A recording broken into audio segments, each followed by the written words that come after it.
करते हुए मैं सर झुका के नमन करती हूँ। बच्चे बच्चे सभी शांति से बैठेंगे। वो अपमानित करते रहे और सावित्री बाई पढ़ती रही। वो अपमानित करते रहे और सावित्री पढ़ती रही।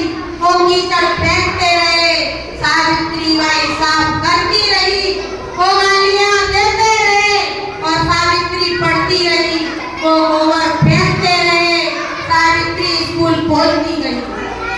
एक सावित्री चली गई, करोड़ों सावित्री छोड़ गई। कोई पीएम बनी, कोई सीएम बनी, किसी को डीएम बना गई। ऐसी ज्ञान की देवी माता सावित्रीबाई फुले के चरणों में नमन करती हूँ। एक वीरांगना 190 साल पूर्व उस समय की विचारधाराएं ऐसी थी कि महिलाओं को दहलीज पार करना पाप माना जाता था, महिलाओं को पढ़ाना पाप माना जाता था। उस समय की विचारधाराओं को देखते हुए देखिए उस मान भाव ज्योतिराव फुले जी को, उस 9 साल की सावित्रीबाई फुले जी को दहलीज पार करना ही नहीं बल्कि उस समय पढ़ा करके लिखा करके और आपके सामने खड़ा कर दिया। उस समय की विचारधारा ऐसी थी कि अगर बेटी पढ़ती है तो पाप माना जाता था, बेटियों को पढ़ने से रोका जाता था।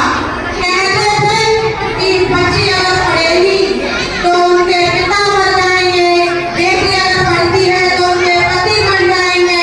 ये विचारधाराएं थी उस समय। लेकिन फिर भी हमारे महात्मा ज्योतिराव फुले जी ने ऐसी विचारधाराओं को लांघते हुए उस 9 वर्ष की सावित्रीबाई फुले को पढ़ के ही नहीं बल्कि पढ़ा करके उन मनवादियों की छाती में कील ठोकने का काम किया।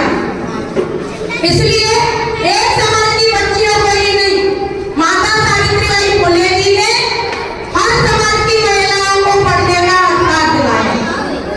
तो मैं अपनी सारी बच्चियों से भी कहना चाहती हूँ कि हमारे माता पिता पढ़ाने के लिए भेज रहे हैं तो जी जान से मेहनत करके पढ़ के कामयाब हो करके दिखाना चाहिए।